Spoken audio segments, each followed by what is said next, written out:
So I'd like to think that I'm not mean, or at least that's what I used to think. But I actually filmed a Floatplane exclusive earlier this week where Sammy had me reacting to employees here talking about their first interaction with me. So here's is Dan Besser. So here's the thing. That was hilarious. He's definitely not mean. He's not mean. He's never been mean in a professional context. So here's the thing. Watch any of the WAN shows that we have ever done, and you're very mean. So here's the thing. Here's the thing, Luke.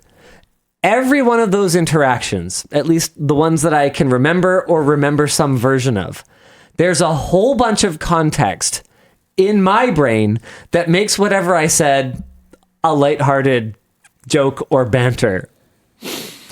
Hearing them recall what they were thinking on their side, I was like, oh, I may need to alter my approach. I think sometimes you don't fully grasp when it's like a new person at the company and you are owner guy. Can you imagine? No, if this I is like didn't a get it? flatter structure, and like they don't know. But the people have been here forever. They're taking full weight, which is the context that I have. They don't give a fuck. Like they just. You got to consider it's a new person. Look. So they don't know. Seddons was hilarious. Emily Seddon from editing. Seddons was hilarious because she goes on this whole long thing talking about how like it's her first day and it's like her trial day and like the CEO of the company comes by and is like, "Who are you?" It's kind of a big she's deal. Like, "I'm here for my trial day, lulu." And apparently I was like, "Oh, good luck," and then I left. That seems fine. Yeah, but you know me. She doesn't. Wait, but like, what were you supposed to do? Maybe I'm not good. The way she tells the story was very perspective broadening for me. Just like, I don't know, it almost seems like maybe I'm a horrible person. Maybe you are. What were you supposed to do? I don't know. Not talk to her at all. Like that's the thing, is like that's my natural thing to just be like, "Oh, who are you?" Or, oh man. I'm here on trial. Okay, good luck. And then Andrew, I apparently asked I'm in trouble. on no less than 3 separate occasions if he was going to introduce himself. Andrew Moore from the shooting department. I asked him on 3 separate occasions if he was going to introduce himself because I had forgotten him. Oh.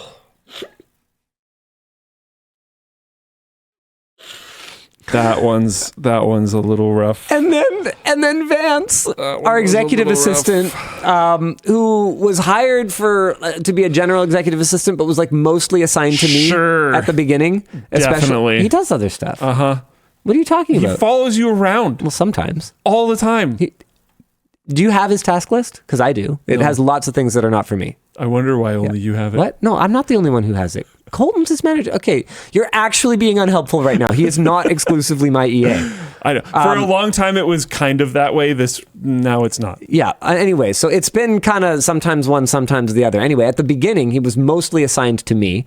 And his first assignment basically was to just like kind of shadow me and, I don't know, see if there's ways we can find more efficiencies or ways that he can like kind of help me optimize my time better, whatever else. And apparently, after some amount of time of him kind of sitting in my office, like, I don't know, helping take notes for calls. I'm not 100% sure what he was doing. It was like his first couple days or something. Apparently, I just kind of like turned to him after like some kind of period of awkward silence. And I'm like, so am I supposed to like talk to you or... Okay, so wait, stop. So in my mind, maybe I'm doing fine. I've never had an EA before. I was concerned. Maybe I'm doing fine. In my mind, I've never had an EA before. I don't know how this works. I literally don't 100% know what your job is because I like didn't hire you and I didn't really define the role. I feel kind of awkward just like having a person in my office while I'm working. Am I supposed to like banter? So I tried to turn it into like a lighthearted joke. Didn't land. Yep, didn't land at all. I mean, clearly he made it. He's still here. So, been a couple years now, I think. So that's something. And so there's a bunch more. LMG.gg/floatplane. It's a banger of an exclusive. So I may have to reevaluate a little bit. I don't know. I don't think you will. The reality of it is I am a very awkward person.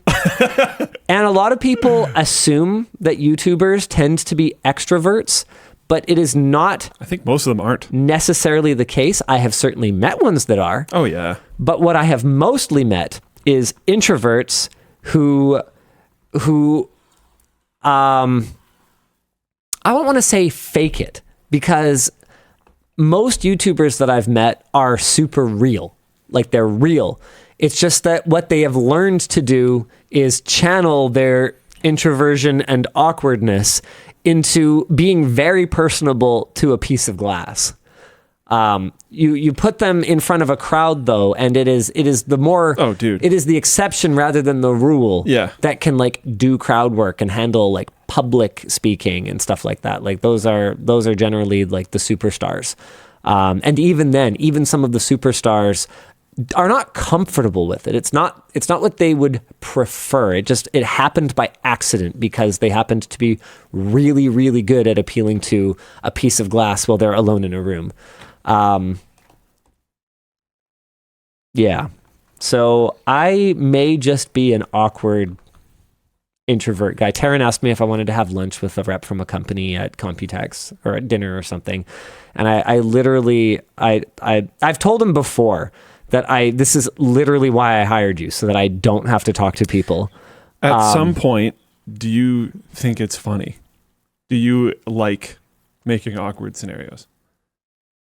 I tell this to my kids all the time, and it's really like, it's something I genuinely believe.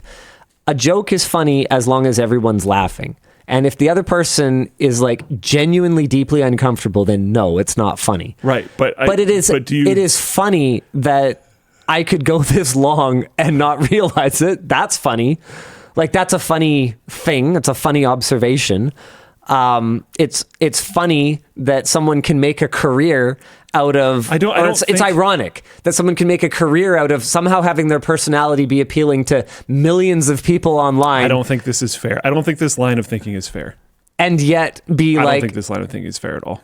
And yet be catastrophically You're trying to be awkward like in person. the opposite of this, and it's not working. You're not charismatic.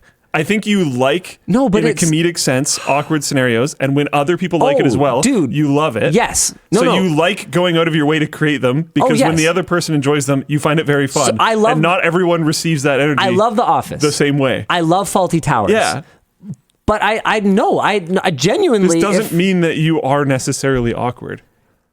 You don't think so? No. It means that you like creating awkward scenarios because sometimes they're really funny. But that doesn't mean that you're awkward. Oh, I see what you're saying. No, yes, 100%. Yes. But then you're saying that it's ironic that someone who is awkward was success, but you're not. But you haven't watched the video yet. Like, no, I'm being real right now. Like, creating these scenarios. Yeah, but I didn't know that they took it that way. Like, I genuinely. There's no way you didn't know the Vance one. Have you watched it? Am I supposed to talk to you? There's no way you didn't know that. The way I delivered I don't believe you. I thought it was funny. Right, because you find awkward situations funny. Well, yeah, but I thought he'd think it was funny too, but that doesn't mean that you're awkward. Didn't. But that's the awkward. That means that you thought it would be funny. The awkward part is that I thought he would think it's funny. Right, but you interact with people constantly, and the fact that some of them are awkward interactions does not mean that you're an awkward person. People don't tell me this. Because by the time people are able to have that conversation with me, we've built a rapport, and we're like, I guess they're over it or whatever. Like, Seddon and I are good. Yeah. Vance and I are good. Yeah. So this only came up because I'm watching this exclusive at a time when they're comfortable talking about it. But they didn't bring it up to me at the time. I didn't know that it was actually uncomfortable for them. How would they have done that? No one's going to do that. I know. Maybe you not knowing that makes you awkward. Yes, that's what I'm trying to say. But you did know that. You just said that I know. That I know what? That they're never going to bring that up. Well, yeah. Yeah. But you're going to do it anyways, and not because you're awkward. You're going to do it anyways because you think it might be funny. Well, I'll do it if I think they're also going to think it's funny. You're going to think that they're going to think it's funny every time because you don't know these people and you would prefer that they would think it's funny. It's not that you're awkward. I'm not going to... Well, that's pretty awkward. Hold on, I'm trying to find a thing. Oh, man. This feels reminiscent of the cheese combo. I mean, I can imagine what I would feel like if I didn't get Linus's "Who the F is Dan Besser?" Well, yeah, but there was so much actual real context around that, right? It wasn't just I'm in a room with him or anything like that. The series of events that would have led him to just give me the master key with no context is hilarious, but I have context around that. Not everyone necessarily has all the That's what I was trying to say at the very beginning of this. Yeah. Is that not everybody has the context that I have in my brain when I make an offhand remark like, who the fuck is Daniel Besser? And that was our first conversation. So what I realized watching this is that, yes, I intentionally create these awkward situations. No, I did not consider the lack of context that made it genuinely uncomfortable in some cases. No, I didn't.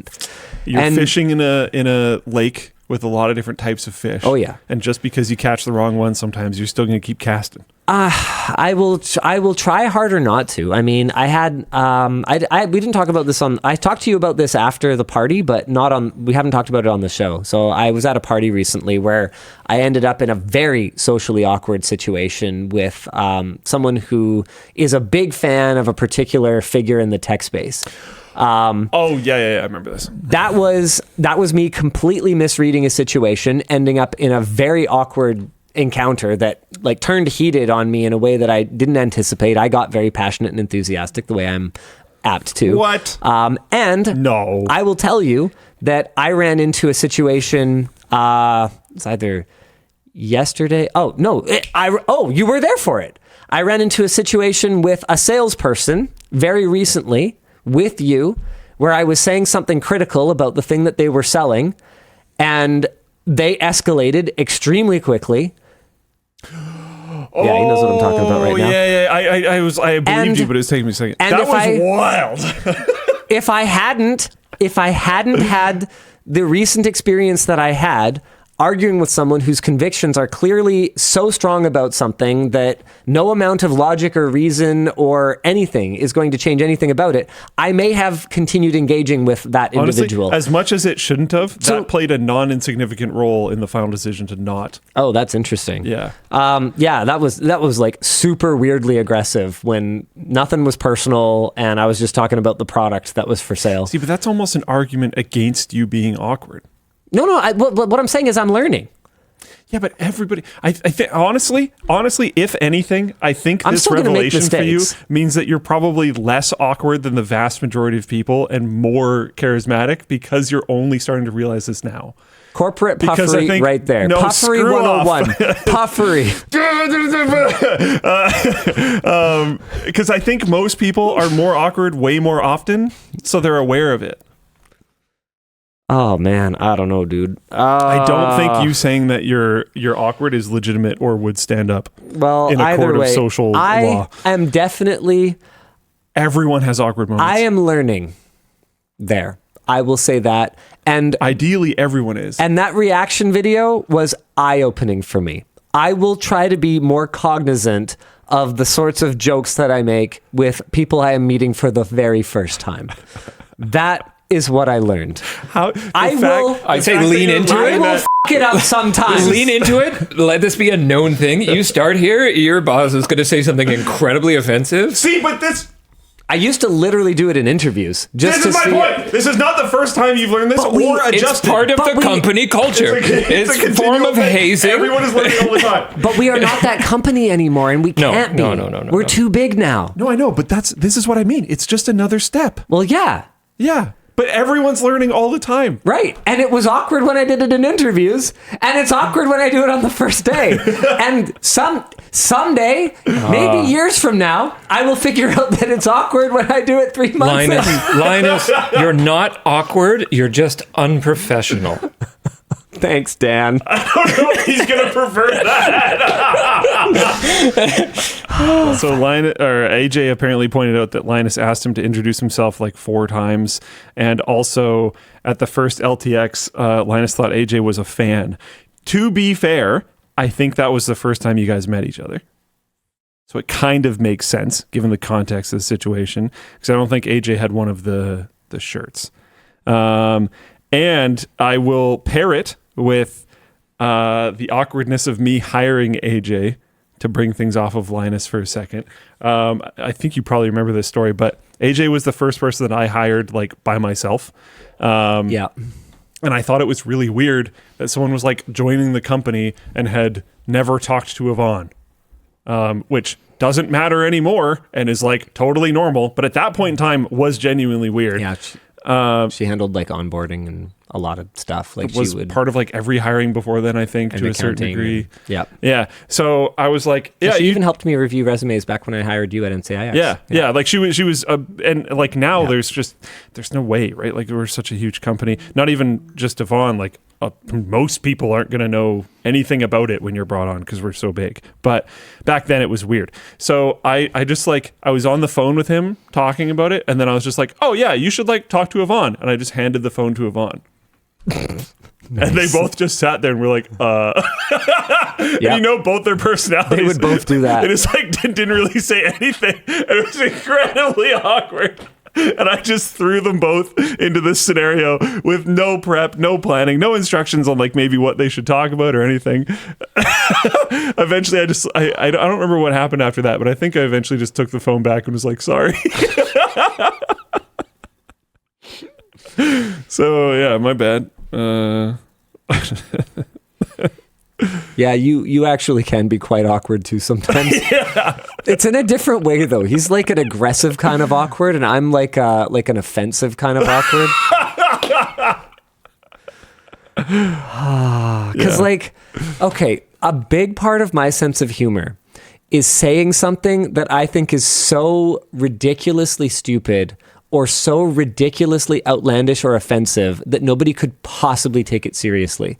And then where I run into trouble is that a lot of people take it seriously, either because they have no idea anything about me, so and they just know the position of and power. they have people in their lives who are that stupid or that mean or whatever, and so they just like assume that that's actually my real thoughts or my real demeanor. Or you've got people that just don't pick up social cues, and even when I like laugh after, are just like, oh, he's mean. Or they suddenly think that you are totally on their side, and this is something that they are totally for.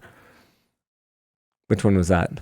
Oh, yeah, well, yeah, so anyway. And then it's like, uh-oh. Yeah, so a lot of the time I accidentally say stuff that is like plausible to people, even though to me it's like ridiculous, right? Like I use verbal irony a lot. Where I'll, instead of, and it is not quite the same thing as sarcasm. Sarcasm is cutting, whereas verbal irony is just saying one thing and meaning the complete opposite. So I will say something like, we'll be talking about Nestle, and I'll say, but obviously water isn't a fundamental human right anyway. I mean, what makes humans more entitled to it than fish? So realistically, if people are dying because they don't have access to Nestle, then they should prioritize their Nestle should prioritize their profits. I suspect that the WAN show audience of any audience that you have will understand that more. Probably I think more. You pretty often do that on WAN because they see me free flow it more, but they also like miss it sometimes.